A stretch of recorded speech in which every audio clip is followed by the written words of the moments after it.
इसी के साथ बुलेटिन में फिलहाल के लिए बस इतना ही।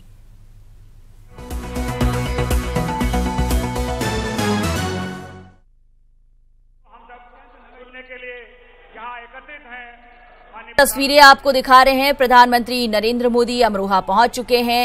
सीएम योगी आदित्यनाथ यहां मौजूद हैं। मंच पर तमाम गणमान्य लोग और कुछ ही क्षणों में प्रधानमंत्री यहां तमाम लोगों को संबोधित करेंगे।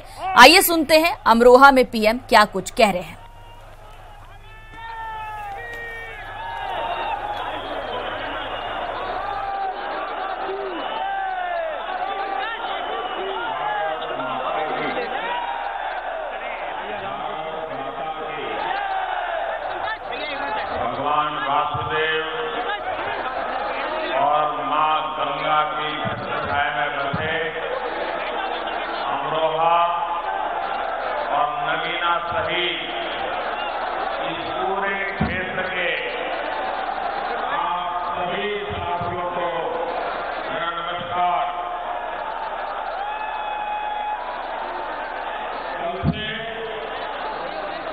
नवरात्र का पावन समय शुरू हो रहा है।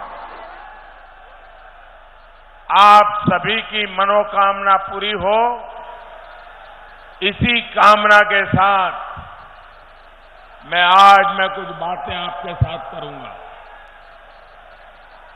साथियों, बीते कुछ दिनों में मैंने देश के चारों कोनों, पूर्व, पश्चिम, उत्तर, दक्षिण, हर दिशा का दौरा किया है।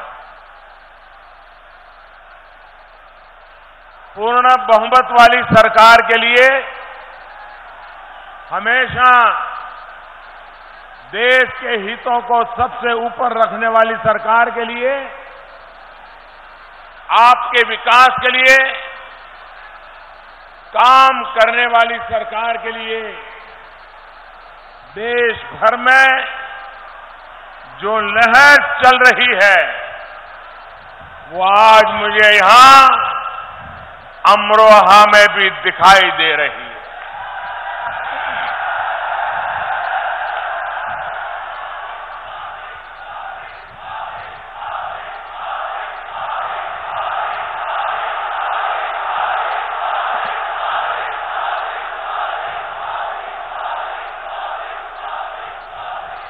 भाइयों और बहनों, बीते 5 वर्षों में जिस तरह आपने इस चौकीदार का साथ दिया है,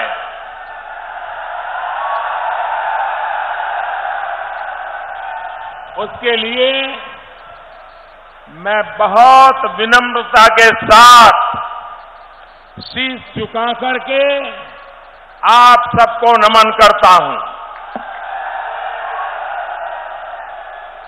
आज आपके सामने शीश झुकाते हुए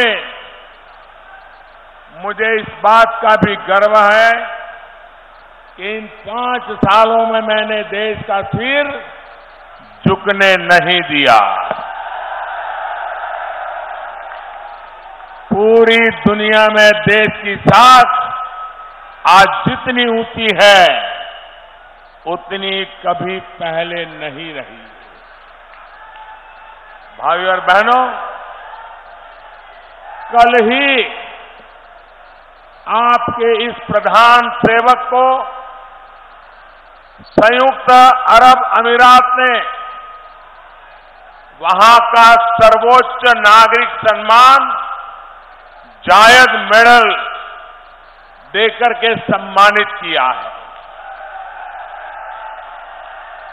मैं यूएई की सरकार और वहां की जनता का इस सम्मान के लिए हृदय से आभार व्यक्त करता हूं।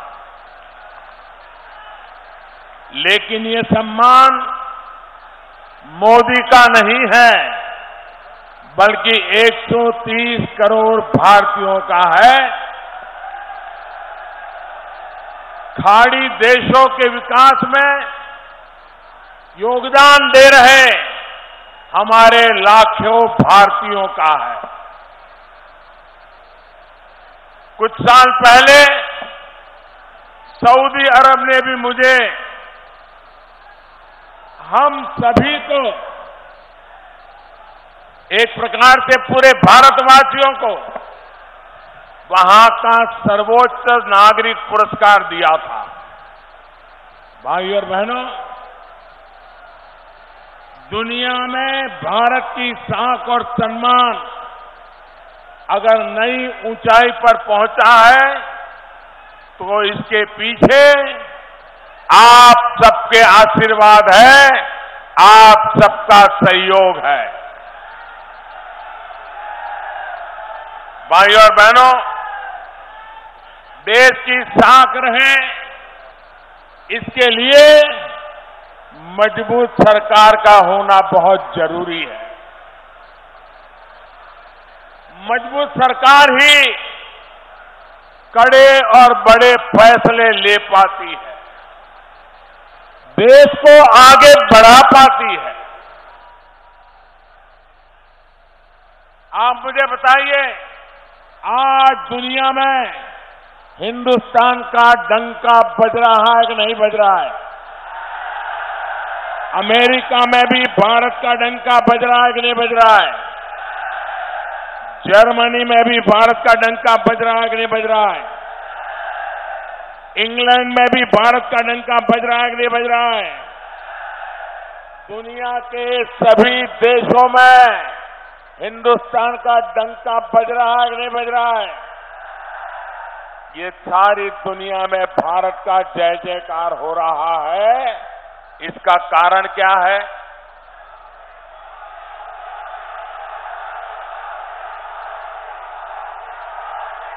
ये दुनिया में जय जयकार हो रहा है, इसका कारण क्या है?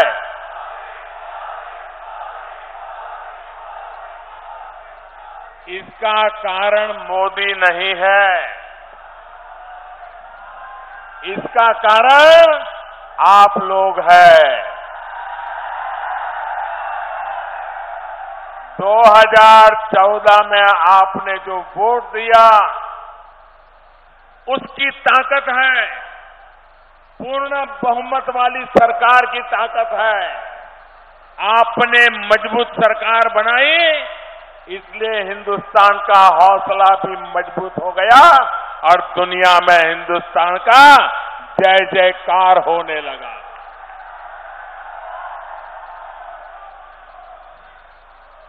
भाइयों बहनों, आपने मुझे 5 साल बराबर देखा। विरोधियों ने मुझ पर आरोप लगाए, वो भी सुने हैं।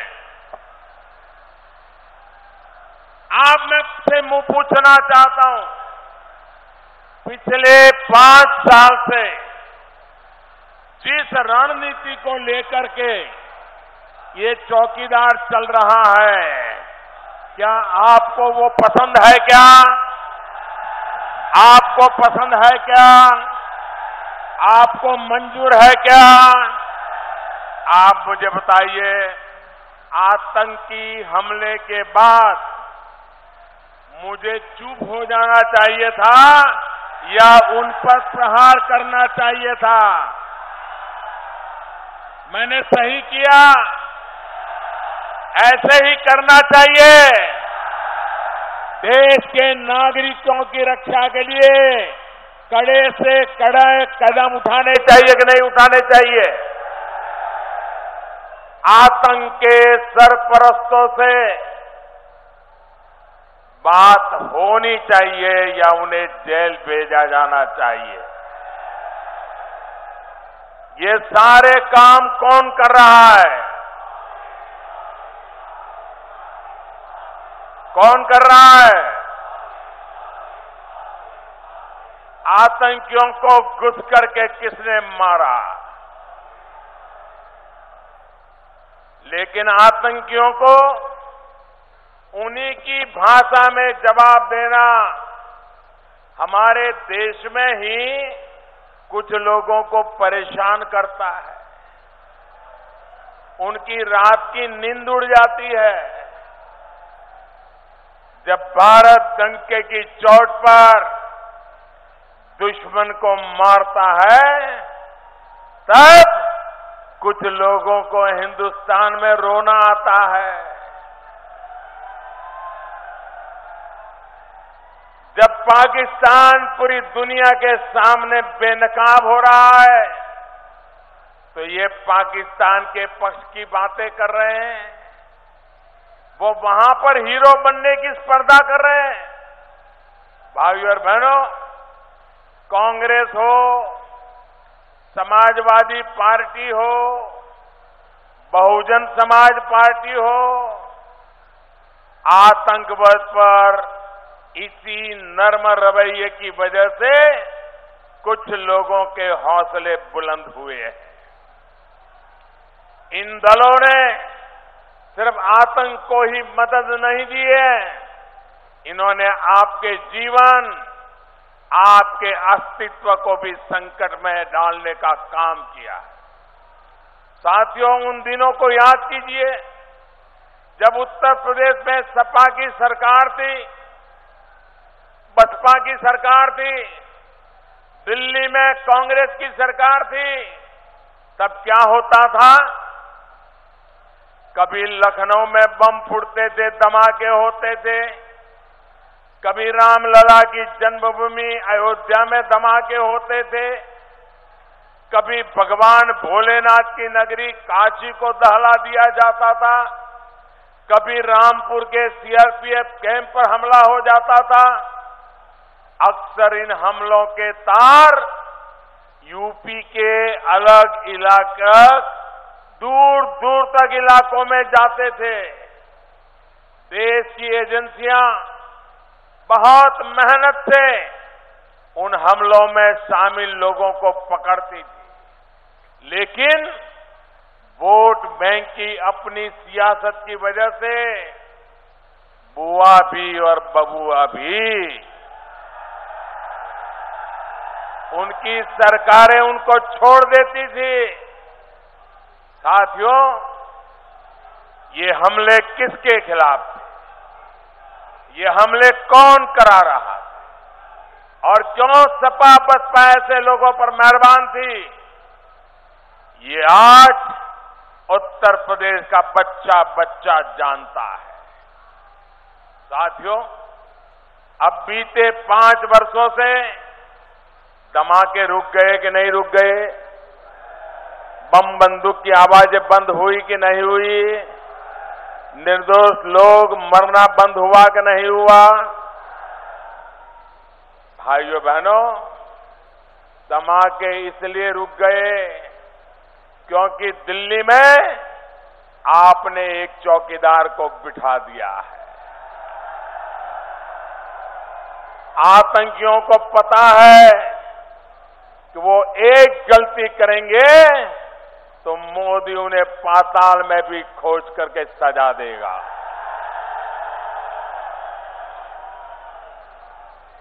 मोदी आतंक को वोट बैंक से नहीं तोलता, तभी आतंक के मददगार आज जेलों में बंद पड़े हैं।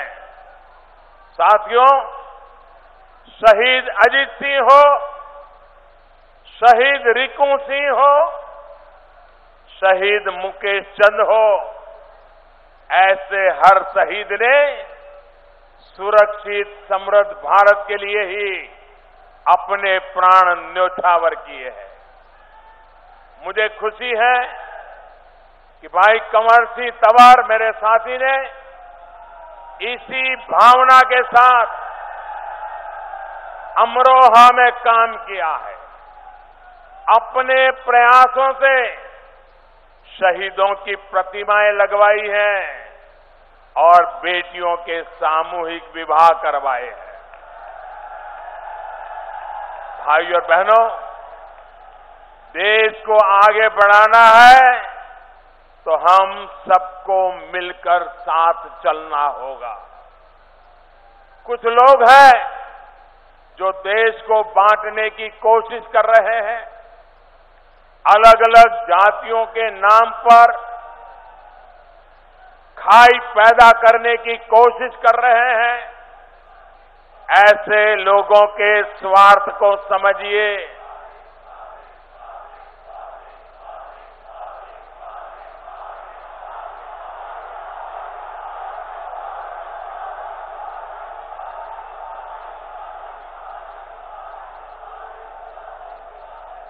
आप मुझे बताइए, अरे जब दुनिया में देश की पहचान ही नहीं रहेगी तो फिर इसका खामियाजा एक एक हिंदुस्तानी को भुगतना पड़ेगा। उत्तर प्रदेश की जनता ने 2014 में और फिर 2017 में ऐसी ताकतों को मुंह तोड़ जवाब दिया है। सबका साथ सबका विकास के विजन पर चल रही हमारी सरकार, एक भारत श्रेष्ठ भारत के संकल्प पर चल रही हमारी सरकार देश की पहचान को और मजबूत करने के लिए प्रतिबद्ध है। साथियों, आज जब मैं आपसे देश की पहचान की बात कर रहा हूं तो आपको कांग्रेस के कुछ और पुराने गुनाहों की भी याद दिलाना चाहता हूं।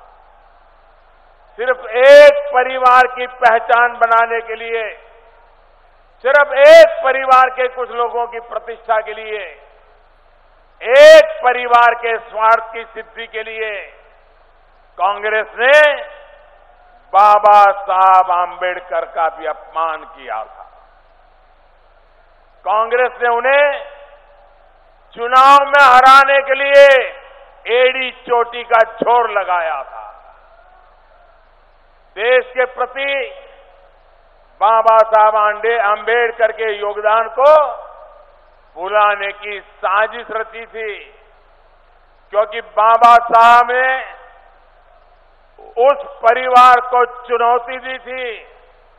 इसलिए बाद की पीढ़ियों ने भी बाबा साहब से निरंतर बदला लिया। वो तो आज वोट बैंक की मजबूरी है जो कांग्रेस बाबा साहब का नाम लेना शुरू किया है, वरना वही कांग्रेस है जिसने दशकों तक उनकी फोटो तक संसद में लगने नहीं दी थी। ऐसी कांग्रेस को माफ कर सकते हैं क्या? ये उनके सारे साथियों को माफ कर सकते हैं क्या? उनके झूठे वादों को मान सकते हैं क्या? साथियों, उसी दौर में हमारे देश में एक और महान नेता हुए थे, जोगेंद्र नाथ मंडल। आपने शायद उनका नाम भी नहीं सुना होगा। आपने उनका नाम इसलिए नहीं सुना क्योंकि आजादी के बाद की कांग्रेस सरकारों ने उनके उन इतिहास को भी आपके सामने नहीं आने दिया। साथियों, जोगेंद्र नाथ मंडल बाबा साहब के बहुत करीबी साथी थे, कानून के बहुत बड़े विद्वान थे, लेकिन जीना के बहकावे में आकर बंटवारे के समय वो पाकिस्तान चले गए थे। वो पाकिस्तान के पहले कानून मंत्री बने, वहां का संविधान बनाने में बड़ी भूमिका निभाई थी, लेकिन इसके बावजूद पाकिस्तान में उनको अपमानित किया गया। एक विशेष वर्ग का होने की वजह से पाकिस्तान में उनका जीना मुश्किल कर दिया गया। वहां के हालात ने उनका भरोसा तोड़ दिया। वो इतने दुखी हुए कि पाकिस्तान छोड़ करके भारत की शरण में आ गए। लेकिन पाकिस्तान से वापस आने के बाद तब की कांग्रेस सरकार ने उनके साथ उससे भी ज्यादा बुरा किया। अपनी मृत्यु तक वो बहुत ही मुश्किल परिस्थितियों में रहे। आज मैं आपको उनके बारे में इसलिए बता रहा हूं क्योंकि इतिहास में छिपे तथ्यों को जानना और उनसे सबक लेना जरूरी है। ये सबक ही आपके वर्तमान और भविष्य को मजबूत करेंगे। साथियों, बाबू जगजीवन राम जी के साथ भी कांग्रेस ने यही किया। आज उनकी जयंती पर बाबू जगजीवन राम जी को मैं नमन करता हूं। बाबू जगजीवन राम ने अपना जीवन गरीबों के कल्याण के लिए समर्पित कर दिया था। बाबू जी दो चीजें चाहते थे, एक मजबूत भारत और दूसरा लोकतांत्रिक भारत। अब हमने पाकिस्तान को उसकी हरकतों का मुंहतोड़ जवाब दिया था, तब बाबूजी भारत के रक्षा मंत्री थे। लेकिन इस देश में केवल एक ही परिवार की जूई हजूरी करने वाले लोग देश के इतिहास में एक गौरवशाली नेतृत्व के लिए बाबूजी को कोई श्रेय नहीं देते हैं। बाबूजी आपातकाल के खिलाफ आवाज उठाने वाले सबसे पहले कांग्रेसी नेता थे। उन दिनों में जब तत्कालीन प्रधानमंत्री का डर लोगों में भरा हुआ था, जब लोगों को गिरफ्तार किया जा रहा था, बाबूजी ने कहा था कि लोग इस संघर्ष के परिणामों से बिल्कुल भी न डरे। बाबूजी जिन बातों में विश्वास किया करते थे, उन सभी बातों पर आज कांग्रेस की वजह से एक खतरा मंडरा रहा है। आप महसूस कीजिए कि आज बाबूजी की अगर जीवित होते, एयर स्ट्राइक और सर्जिकल स्ट्राइक पर सवाल उठाने वाले कांग्रेस और विपक्ष के आचरण के कारण उन्हें कितनी पीड़ा होती। यदि कांग्रेस और महामिलावट वाले जीतते हैं तो बाबूजी के आदर्शों का कभी सम्मान नहीं होगा। भाइयों और बहनों, वोट बैंक की पॉलिटिक्स ने देश का बहुत नुकसान किया। याद करिए, पश्चिम यूपी में पहले गुंडागर्दी की, कानून व्यवस्था की स्थिति क्या थी। समाजवादी पार्टी की सरकार के समय अपराधियों को खुली छूट मिल गई थी। ये अमरोहा, ये शामली, पूरा पश्चिमी उत्तर प्रदेश, ऐसा कोई दिन नहीं होता था जब बहन बेटियों के साथ अत्याचार न हो, व्यापारियों के साथ लूटपाट न की हो। क्या वारदातें नहीं होती थी। कितनी ही बेटियों ने इस वजह से स्कूल तक जाना छोड़ दिया था। अब आज भाजपा सरकार में इस पर नियंत्रण लगा है। हमारी बेटियों को परेशान करने वालों को, हमारे व्यापारियों को परेशान करने वालों को दो टूक संदेश दे दिया गया है कि सुधर जाओ, नहीं तो जेल का रास्ता आपका इंतजार कर रहा है। साथियों, गुंडागर्दी हो, बिजली की समस्या हो, खराब सड़कें हो, ये एक बड़ा कारण था जिसकी वजह से यहां उद्योग लगाने से लोग डरते थे। इस स्थिति को बदलने के लिए, निवेशकों को विश्वास दिलाने के लिए एक ईमानदार कोशिश की जा रही है। अमरोहा की रिंग रोड हो, बाईपास हो, गंगा एक्सप्रेस वे हो, हाईवे हो, गांवों की सड़कें हो, रेलवे की कनेक्टिविटी हो, हर स्तर पर काम हो रहा है। पद्मावत एक्सप्रेस और आला हजरत एक्सप्रेस अब यहां रुकने लगी है। आने वाले समय में ऐसी सुविधाओं का विस्तार होना तय है। आपके सहयोग से एक और काम मैं कर पाया हूं। आपके इस चौकीदार ने लाल बत्ती उतरवाई, पता है ना, लाल बत्ती उतरवाई।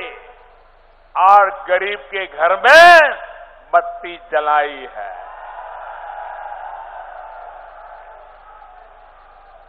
बड़ों की लाल बत्ती चली गई, गरीबों के घर में बिजली पहुंच गई। भाइयों और बहनों, सौभाग्य योजना के तहत यूपी के 77 लाख गरीब परिवारों के घरों तक मुफ्त में बिजली कनेक्शन पहुंचा है। तो अमरोहा और शामली में 1 लाख से अधिक गरीब परिवारों को रोशनी मिल चुकी है। कई गांव जो गंगा जी की गोद में बसे थे, वहां खंभे नहीं लग सकते थे, तो हमने रास्ता निकाला, सोलर पैनल लगाई, लेकिन बिजली का काम पूरा किया। साथियों, कनेक्टिविटी के साथ साथ बैंकों को छोटे छोटे उद्यमियों और युवाओं के लिए बैंकों से ऋण को बहुत आसान कर दिया है। अब तो छोटे उद्यमियों के लिए 1 करोड़ रुपए तक के ऋण की स्वीकृति ऑनलाइन करने की भी व्यवस्था हमने की है। पूरे यूपी में स्वरोजगार के लिए बिना किसी गारंटी के करीब 1.5 करोड़ मुद्रा लोन भी आज दिए गए हैं। भाइयों और बहनों, जवान हो, नौजवान हो या फिर किसान, चौकीदार की सरकार ने हर एक की हित की रक्षा करने का काम किया। गन्ना किसानों को उनका पैसा उसी सीजन में चुकाया जाए, इसका गंभीर प्रयास हो रहा है। योगी जी पूरी संवेदनशीलता से इस पर काम कर रहे हैं। फसल की लागत का 1.5 गुना समर्थन मूल्य देने की बरसों पुरानी मांग को पूरा करने का काम भी ये चौकीदार ने किया है, भाजपा की सरकार ने किया। यूपी के 2 करोड़ से अधिक किसान परिवारों को हजारों करोड़ रुपयों की सीधी मदद हर वर्ष मिलनी शुरू हो गई है। इस क्षेत्र में फूड प्रोसेसिंग को बढ़ावा देने के लिए भी काम किया जा रहा है।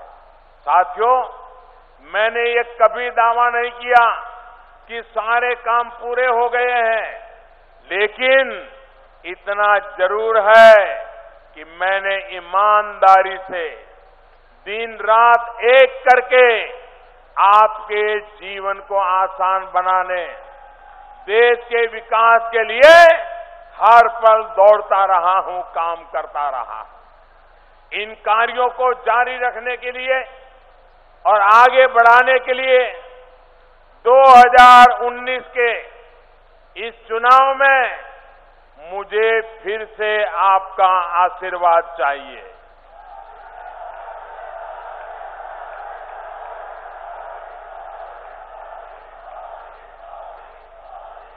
जहां मैं देख रहा हूं, जहां नजर पहुंचे वहां भीड़ है। ये इतना बड़ा जनसैलाब इस बात का सबूत है कि मजबूत सरकार बनाने की लहर चल रही है। भाइयों बहनों, भाजपा के हर उम्मीदवार को दिया आपका वोट, ये मोदी की ताकत है। और मैं ये भी जानता हूं कि देश के विकास के लिए इन कार्यों में मैं अकेला नहीं, आप भी विकास के हर प्रयास में भागीदार है, आप भी चौकीदार है। मेरे साथ बोलिए, मैं भी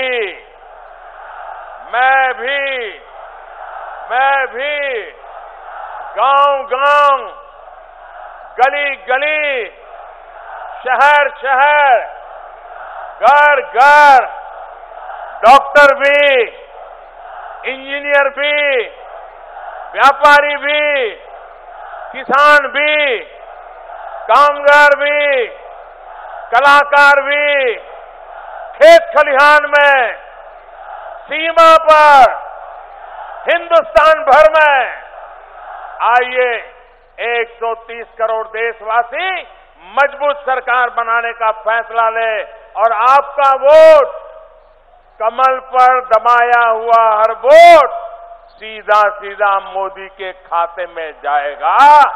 मेरे साथ बोलिए, भारत माता की, भारत माता की। बहुत बहुत धन्यवाद।